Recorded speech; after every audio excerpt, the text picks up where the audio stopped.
Is a Yeezy Gap crossbag worth it? In this video, we're gonna figure that one out. Hey everybody, I'm Massimo. Welcome back to the only channel on YouTube that covers in-depth videos of cars and streetwear. And today, we're going over this crossbag. I think this is my first time doing any sort of crossbags on this channel. I really am actually a big fan of crossbag. I have a Supreme crossbag and a Lululemon crossbag, but this one's a Gap one. So is this one worth it? Well, before we begin, be sure to like and share for that YouTube algorithm and subscribe. Any support would just be awesome.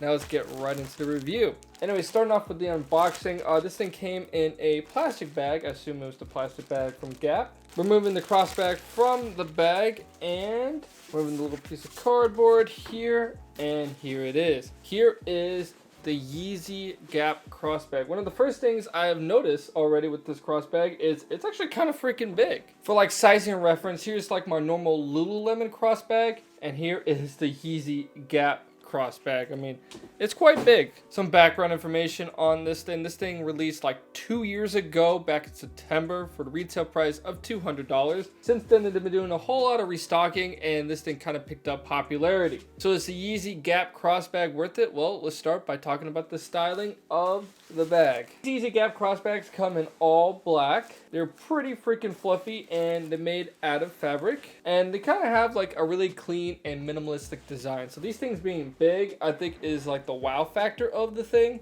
But other than that, the styling is really subtle. I mean, here's the front of it. Not a whole lot going on here besides the zipper action. Kind of interesting. So it's kind of like hidden under this flap and has a nice like smile shape, I would say. Like so. This is how the zipper works. Opening up, you can see the flap and the inside. Kind of all just mesh in there once again, but it is quite spacious. Like, you can fit a whole bunch of stuff in here if you really wanted to. The only downside I would see of that though is like it'd be harder to take this thing into like places like concerts and stuff. So that's kind of something you want to consider when you get this bag. We do have a little tag on the inside there. It says it right there, Yeezy, made in China. And that tag is on a little pouch right there, so some extra storage for your littler stuff. And I think that's all there is to the inside of the bag. Zipping that up, and then you just kind of pop the flap back over the zipper to give it, once again, that nice, clean, subtle look. The back of the bag, once again, there's nothing a whole lot going on here. What is interesting, though, is the straps. So it's like a hybrid. So part of the strap is just nylon mesh, while the other side is more just fabric covering some mesh. Really interesting. And then right here, it has a little bit of a buckle. In case if you like the little tighter look, you just unstrap it like that, put it on you, drop that thing back in. The buckle is not anything to write home about. It's just normal, kind of hardish plastic. What is interesting though is the adjuster on this is just this little tab right here. And it's made really nicely, actually. Some good stitching on there and everything. And it's made out of fabric. Kind of cool. Then yeah, that really all brings it to the styling of the Yeezy Gap bag. I think you guys want to kind of see what it looks like on body. So I kind of went ahead and switched to a white shirt so you guys can see it a little better. But yeah, this thing is actually freaking massive. I feel like I'm wearing a whole kind of like backpack on the front of me. And that's only if you want to wear it like this. I assume everybody's just going to wear it like this on the side, or kind of have it on the back like this. I think the back is probably the best way to wear this because I feel like it's just way too clunky if you have it in the front. But if you want to go for that style, I mean, that works too. But I prefer this style right here. And yeah, I think it looks pretty good. It's very minimalistic, very clean, and it also can hold a whole bunch of stuff for you while you're walking around, which is pretty nice. Coming back to the front, once again, just so you guys can see what that looks like again. So yeah, it surely is alive. But something pretty nice about this thing too, it actually is pretty fluffy. So having this on, it kind of feels kind of like a cushion. Quite interesting. It's like I'm wearing a pillow with a strap.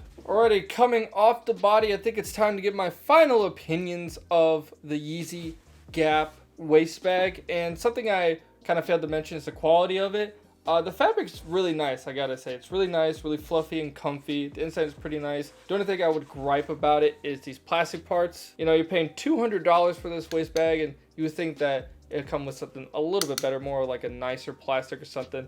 This looks like something you get out of any other waist bag. But yeah, with that being said, now my final verdict for the waist bag, I would have to give it an 8 out of 10. I think it's pretty great. Like, it's big, but it's minimal at the same time, which is a plus for me, because when you want something that's big, you want something that's going to be a little bit subtle, so it's less flashy. Because if you have something that is big and it's not so subtle, it could come off tacky and all this stuff, and you might stick out a little too much than you like, and you kind of look goofy. It's big, but since it's subtle, it kind of looks really clean with your outfits. So I really like that. I think that design was actually executed pretty well. The only times where I think it looks strange wearing this is when you have it on the front, when you try to wear it like a normal waist bag. But other than that, I think it's really good. So 8 out of 10, good quality and great styling. It's just nothing amazing, because the quality I think could have been better. It's just kind of a neat thing that Yeezy and Gap has. So is the Yeezy Gap waist bag worth it? Well, that's one that is a little bit more interesting. While I do think that this is a great bag for the price of $200, the reason for that being is for less money, you can kind of get your hands on something cheaper, like Supreme, that would be more special, and also Lululemon, that would be better quality. The only really big plus factor of this bag is the size, and when someone wears a waist bag, size is not really the biggest. You want something really small and light, and they can fit just minor things like portable chargers, wallets, phones. This thing just feels a little bit more niche. Like, it's people that like waist bags, but they need a lot more storage for some reason, and they want something cool. Then I would say that this might be more worth it. But I see for the vast majority of people, yeah, not really so much. And yeah, I think that all needs to be said for the Yeezy Gap waist bag. What'd you guys think about it? Comment down below your opinion. Like and share for that YouTube algorithm. And last but certainly not least, subscribe. I will see you guys in the next video.